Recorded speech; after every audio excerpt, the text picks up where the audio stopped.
नमस्कार दोस्तों। आज की कहानी एक हास्य कथा है। विदेश जाने के चक्कर में फूफा जी ने एक विदेशी महिला से शादी करने की सोची। यहाँ तक कि बुआ जी से तलाक के कागजों पे दस्तखत भी करवा लिए, लेकिन ऐन मौके पे ही पासा पलट गया। मनोज, यहाँ तुम अपने हस्ताक्षर करो और अपनी बुआ के भी हस्ताक्षर करवा लो। फूफा जी ने फोल्ड किया हुआ एक स्टाम्प पेपर मेरे सामने रख दिया। कागज पे केवल हस्ताक्षर करने का स्थान ही दिख रहा था। बाकी का तह किया हुआ कागज फूफा जी ने अपने हाथ में दबा कर रखा था। पहले जरा सांस तो लेने दीजिए, मैंने कहा, और फिर पास वाले सोफे पे माथे पे बल डाले बैठी बुआ जी पर एक नज़र डाली। बुआ जी ने मुझे देखते ही मुंह फेर लिया। कागजी कार्रवाई के बाद जितनी सांसें लेनी हो ले लेना, फूफा जी बोले। शाबाश, करो साइन। अरे फूफा जी, इसे पढ़ने तो दीजिए, क्योंकि बुजुर्गों ने कहा है बिना पढ़े कहीं भी साइन नहीं करना चाहिए। मैंने कागज खोलकर पढ़ना चाहा। अरे मैंने पढ़ लिया है ना, मैं तुम्हारा बुजुर्ग नहीं हूँ, फूफा जी ने गंभीर स्वर में कहा। वो सब तो ठीक है, लेकिन इसमें लिखा क्या है? अरे कुछ नहीं, ये तलाक के कागज है, फूफा जी ने बताया। तलाक के? मगर किसके? ये मेरे और तुम्हारी बुआ जी की आपसी सहमति से तलाक लेने के कागज हैं। क्या? मैंने फूफा जी की ओर इस बार इस तरीके से देखा जैसे उनके सर पे अचानक से सींग निकल आए हों। मुझे लगता है आपने सुबह सुबह ही बोतल मुंह से लगा लिया क्या? अरे नहीं बेटा, मैं पूरी तरह से होश में हूँ, चाहो तो मुंह सूंघ लो। फूफा जी ने मुंह फाड़ा। फिर ये तलाक की बात क्यों कर रहे हैं? क्या बुआ जी से कोई झगड़ा हो गया है? ना कोई झगड़ा हुआ है, ना कोई बखेड़ा हुआ है। ये तलाक तो मैं अपने वंश के लिए ले रहा हूँ। अरे आप साफ साफ क्यों नहीं बताते, बात क्या है? मैंने बेचैनी से पूछा। मनोज बेटा, मैं और तुम्हारी बुआ जी को मैं तलाक देके एक विदेशी औरत से शादी कर रहा हूँ, फूफा जी ने गर्दन मटकाई। मैं भी अपने आप को धन्य समझूंगी कि इस बहू तुम जैसे जाहिल कामचोर से मेरा पीछा छूट गया। बुआ जी भड़क उठी। लाओ, कहाँ करने हैं दस्तखत? बुआ ने अदालत के पेपर हाथ में लेने के लिए हाथ बढ़ाए है। अरे ठहरिए बुआ जी, पहले पता तो चले माजरा क्या है। अरे मनोज बेटा, विदेश में जाके 5 सालों में इतना धन बनाया जा सकता है जितना कि अपने देश में 5 जन्मों में भी नहीं जमाया जा सकता। इसीलिए मैंने विदेशी लड़की से ब्याह रचाकर वहाँ बसने की ठान ली है। फूफा जी ने अपना राज खोला। मुझे ट्रैवल एजेंट ने समझाया है कि बिना कोई जोखिम उठाए विदेश जाने का सबसे आसान तरीका यही है कि किसी विदेशी लड़की से शादी कर लो, वो अपने दूल्हे को अपने साथ विदेश ले जाएगी। फूफा जी सांस लेने के लिए भी नहीं रुके। और तो और सारा इंतजाम उस भले मानस ट्रैवल एजेंट ने कर दिया है। बस कुछ लाख रुपए देने पड़े, जिससे कुछ हिस्सा उस विदेशी महिला को शादी की फीस के तौर पे एजेंट दे देगा। फूफा जी ने अब लंबी सांस छोड़ी। मगर आपके पास लाखों रुपए आए कहाँ से? बुआ जी ने फूफा जी से पूछा। किसी बैंक में डाका डाला है क्या? बैंक में डाका नहीं डाला है, बल्कि अपने घर को बैंक के पास गिरवी रख के कर्जा लिया है। बुढ़ऊ तुम्हारा सत्यानाश हो जाए, बुआ जी भड़क उठी। सत्यानाश हो या अट्ठानाश हो, अब तो जो करना था कर दिया। मगर तुम मत घबराओ, विदेश से कर्जे की किस्तें मैं भेजता रहूँगा ताकि तुम यहाँ मज़े से रहो। फूफा जी ने तसल्ली दी। विदेश से कुछ सालों में करोड़ों रुपया कमा कर वापस आऊँगा, तब तक ये मेरी फॉरेन वाइफ मुझे धत्ता बचा चुकी होगी और मैं तुमसे दोबारा ठाठ से शादी कर लूँगा। मैं तो तुमसे एक ही बार शादी करके पछता रही हूँ। पछताना वछताना बाद में, पहले तुम बुआ भतीजा झट से तलाक के इन कागजों पे साइन करो। मेरा वकील दोस्त और वो लोग आते ही होंगे।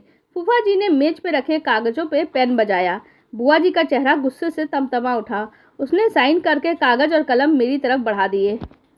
चलो मनोज, तुम भी इस पे साइन कर दो ताकि इन लोगों का कर्ज भी खत्म हो और ये झंझट भी खत्म हो जाए।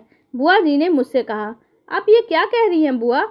कल को भाभी के मायके वाले और दीदी के ससुराल वाले आपके तलाक के बारे में पूछेंगे तो हम क्या बताएंगे? किसी से कुछ कहने की जरूरत नहीं है। मैं किसी घपले में अंदर हो जाता तब तो तुम होठ सिए रहते हो ना। बस बस कुछ सालों की चुप्पी और साधे रहना, फूफा जी ने समझाया।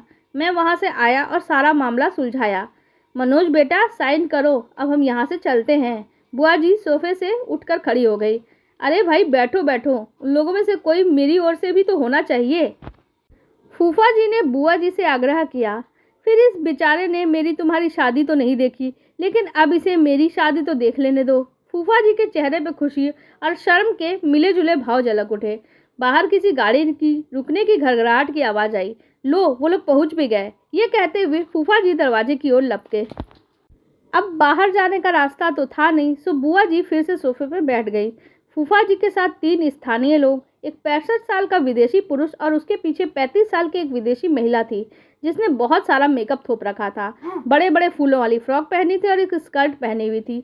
स्थानीय पुरुषों में एक फोटोग्राफर था और एक पंडित जी थे। उनके साथ जो तीसरा आदमी था उसने पैंट शर्ट पहन रखी थी। मनोज बेटा, इनसे मिलो। फूफा जी ने साथ के सोफे पर बैठे चेहरे पे चौड़ी मुस्कान वाले आदमी की ओर इशारा किया। आप हैं जेल ट्रैवल एजेंसी के मालिक भावल लंकर जी, और ये रहा मेरा सहायक गोविंदा। ट्रैवल एजेंट के मालिक ने कैमरे वाले की ओर उंगली उठाई। और आप पंडित जी धूर्तराष्ट्र जी, जिनके शुभ आशीर्वाद से ब्याह का कार्यक्रम संपन्न हो जाएगा। अब आगे आप इनको मिलवाइए, ट्रैवल एजेंट ने फूफा जी से कहा। बेटा मनोज, फूफा जी ने खकार कर गला साफ किया, यह है तुम्हारी नई बुआ जी, मेरा मतलब मेरी, यानी तुम समझ गए होगे ना, और यह मेरे नए ससुर जी यानी फादर इन लॉ। फूफा जी ने उन विदेशियों की भेंट मुझसे करवाई और चोर नज़रों से बुआ जी की ओर देखा। बुआ जी ने माथे पे बल डालकर मुंह फेर लिया। बेटे, अब जल्दी से मेहमानों के लिए ठंडा, नमकीन, मिठाई आदि लेकर आओ, फूफा जी ने कहा। यजमान जलपान फेरों के साथ साथ चलता रहेगा, अब वर कन्या को बुलाइए। पंडित जी ने लंबी तान लगाई। पंडित जी, वर तो मैं ही हूँ और मेरी कन्या, उफ तौबा, फूफा जी ने गाल पीटे, यानी मेरी होने वाली दुल्हन ये सामने सोफे पे बैठी है। ठीक है वर जी, ये रेडीमेड सेहरा पहन लीजिए। पंडित जी ने अपने झोले से एक सुनहरी पगड़ी निकाली जिसके साथ सेहरा लटका हुआ था। सेहरा पहनूं? हाँ, इस सेहरे के साथ वर वधू की फोटो उतारी जाएगी ताकि ब्याह का प्रमाण हो। उसके बाद ही मैं आपको ब्याह का प्रमाण पत्र दे सकूंगा, पंडित जी ने समझाया। कागजी कार्रवाई के लिए बहुत जरूरी है। ट्रैवल एजेंट ने पंडित जी की बात का समर्थन किया और अपने सहायक को इशारा किया। सहायक ने अपना कैमरा एडजस्ट किया। फूफा जी ने सिर पे सेहरे वाली पगड़ी डाल ली। देखूं कैसा दिखता हूँ? फूफा जी ने बुआ जी से पूछा।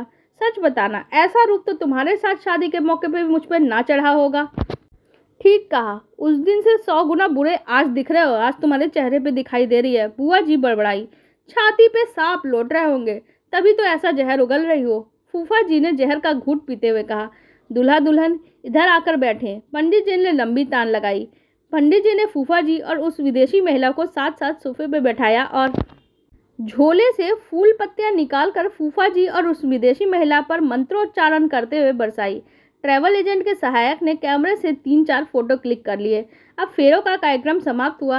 आज से आप दोनों पति पत्नी हो गए, पंडित जी ने फूफा जी से कहा।